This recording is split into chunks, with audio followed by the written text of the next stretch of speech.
पालखी आळंदीहून प्रस्थान केल्यानंतर ही शेवटचा पुणे जिल्ह्यातील टप्पा नीरा या ठिकाणी पार केल्यानंतर दुसऱ्या मुक्कामासाठी लोणंदमध्ये येते आणि तिथून पुन्हा ही पालखी बरोबर हे लाखो वारकरी पंढरपूरच्या दिशेने फलटण मार्गे रवाना करताना आपल्याला पाहायला मिळत असतात। मी आता फलटण या ठिकाणी असलेला हा श्री संत ज्ञानेश्वर पालखी मार्ग आहे, या पालखी मार्गावरती उपस्थित आहे।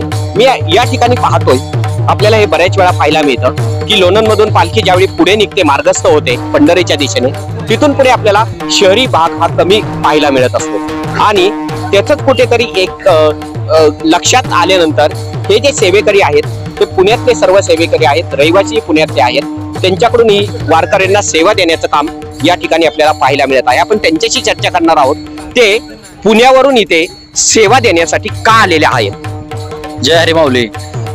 इथे कसं आहे, लोणंद आणि फलटणच्या मध्ये इथे खेडेगाव जास्त असल्यामुळे इथे पाण्याची वगैरे सोय होत नाही आणि त्याच्यामुळे आम्ही पाठीमागच्या वर्षी पण आलो होतो। हे आमचं दुसरं वर्ष आहे। आमची कंपनीचं नाव आहे संत दामाजी प्रोड्युसर कंपनी। आम्ही पुण्यामध्ये आठवडे बाजार भरवतो। आमच्या कंपनी थ्रू सगळेजण आम्ही मिळून इथे येऊन इथे गैरसोयी आहे त्या ठिकाणी आम्ही सगळं खाद्य वाटप वगैरे, पाणी बॉटल, केळी, बिस्किट, हे सगळं आमच्याने जेवढं होतं तेवढं आम्ही आमच्या परीने केलेलं आहे। सांगताल किती वर्षापासून ही सेवा आपली दिली जाते आणि कशी असते? दरवर्षी केळीच वाटप करता की अजून काही वेगळं? आम्ही हा उपक्रम गेल्या वर्षीपासून चालू केलेला आहे। आम्ही सर्व मित्र आठवडे बाजारमध्ये स्टॉल लावत असतो। आम्ही पण स्वतः शेतकरी आहे, आम्ही पण भाजीपाला विक्री करत असतो। आमच्यातले काही वारकरी आहेत, आपल्यातून काहीच याचे वारकऱ्यांसाठी आपल्या हातून सेवा, माऊलीची सेवा घडावी म्हणून आम्ही सगळ्यांनी एकत्र येऊन गेल्या वर्षीपासून हा उपक्रम चालू केलेला आहे।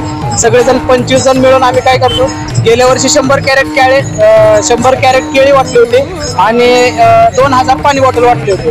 तर या वर्षी पाण्याचा इकडे जास्त प्रॉब्लेम असल्यामुळे केळी 50 कॅरेट वाटतोय आणि पाणी बॉटल जास्त वाटले, 5000 पाणी बॉटल वाटलेले आहेत या वर्षी आणि त्याचबरोबर बिस्किट पण वाटलेले आहेत। पुढच्या वर्षी डबल 10000 पाणी बॉटल वाटायचा आमचा संकल्प आहे।